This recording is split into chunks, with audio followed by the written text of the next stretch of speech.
वर्णी वेश धरी फर्या गृहतजि हिमालये ने वने उद्धार्या जनकैकतीर्थ विचरि कष्टो सहीने तने संकल्पो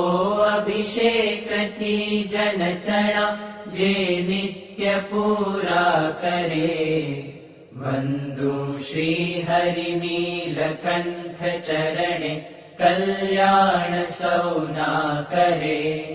ए नीलकंठ सदा वसे जे संत अक्षर ब्रह्ममा हे प्रमुख स्वामी ने महंत